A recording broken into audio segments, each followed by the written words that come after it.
Thanks, Hans. Appreciate inviting me here to present today, and was really excited when I was asked to do this and to be part of the maturity model. We'll move here to the next slide.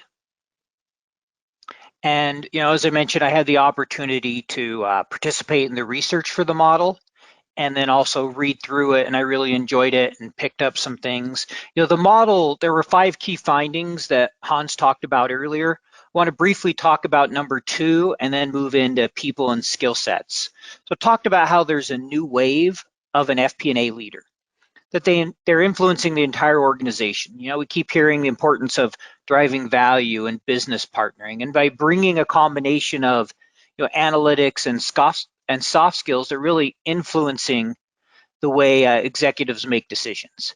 So, if you look at leadership and you look at leading state, you want a leader that can promote change, talks about being analytic based, being strategic. These are some of the key things. And we'll move here to the next slide. And with that, any new leader, they have to come in and make change. If you look, in the business world, we can all think of those transformational leaders, whether it be Steve Jobs, Jeff Bezos, Jack Welch, to name a few. They not only transformed the organization, they also had to, in many cases, transform the culture. And implementing change can be one of the hardest things. I'm sure there are many of us that may be new in a role, or we've had to come in and transform an FP&A organization. And often those early days has a lot of heavy lifting. And there's a few things that are key. I say when you come in and you have to make those changes is, one, it requires buy-in, right? You have to have buy-in of not only your team, but of senior leadership. You have to understand the culture you're dealing with and have a long-term commitment to change. Some organizations are going to be very open to change, and it's going to be relatively easy to make changes, and others are going to be very resistant, and it can be a very challenging, time-consuming process to get that cultural alignment. And then I think, which is always key, is that constant communication. And I really like this quote down here at the bottom that talked about, culture does not change because we desire it to change. It changes when an organization is transformed, right? So it's a process. And as a new leader comes in, you start to make those changes to culture, you also have to make sure you have the right team, that you have the right people. And we'll go ahead and talk about that. We'll move to the next slide here. And there are 5 areas, or 5 kind of roles that are discussed. And it's not that these are unique roles that every FP&A team needs to have 5 different people. Sometimes it's a jack of all trades that does a little bit of everything.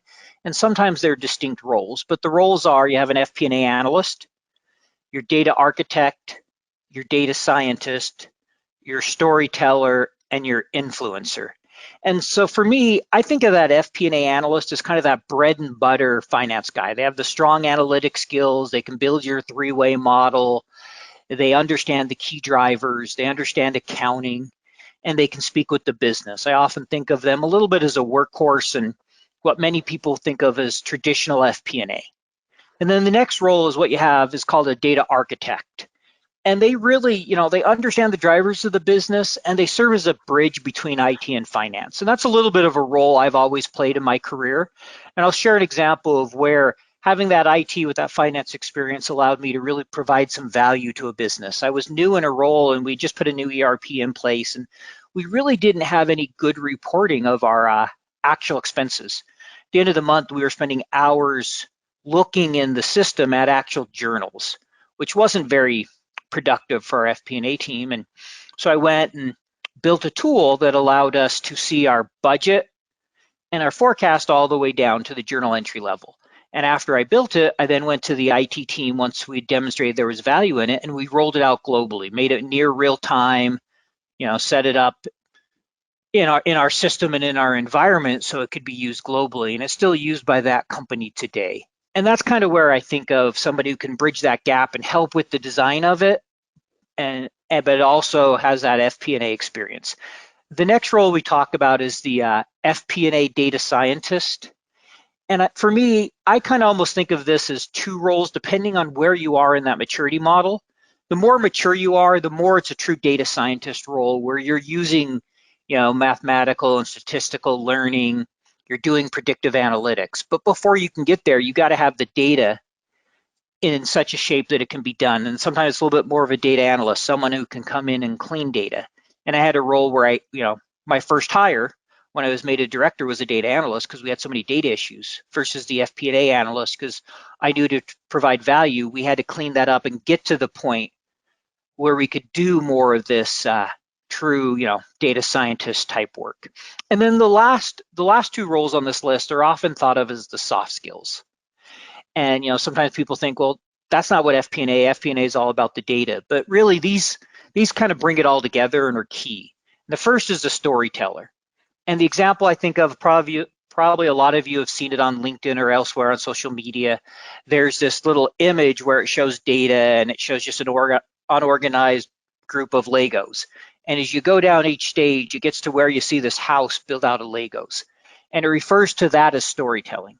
It's really putting it all together and adding value to what you have.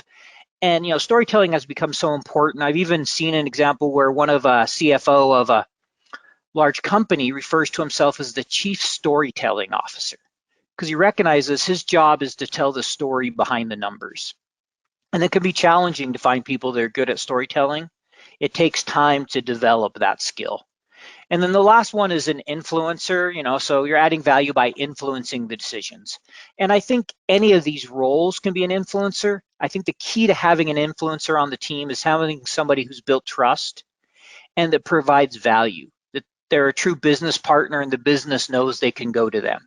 So we're going to move to the next slide here. And I just want to kind of wrap up with sharing a little example at a prior company that I worked at where we went through a finance transformation and went from what I would say was a very immature organization as a whole in the maturity model to a more mature organization. We didn't get up to a 5. There's still a lot of room for improvement there, but we saw a transformation. So they brought in a new CFO. And one of the first things he did is he set us all down. He said, look, I've learned a little bit about the business. You guys have been missing your forecasts and your models are just incomplete. So first thing he did is had us rebuild all the models and focus on the key drivers, focus on the ability to do scenario planning. So we could sit down with the business and be like, okay, if this is what you're going to do, well, then here's the impact.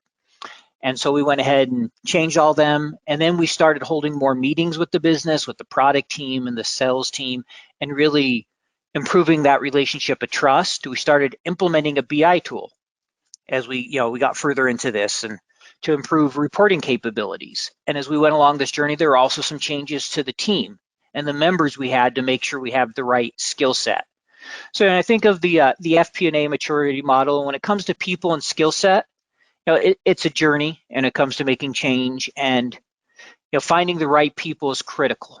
Once you have a great leader in place, it's about having the people that the business can trust and allow you to truly drive value for the organization.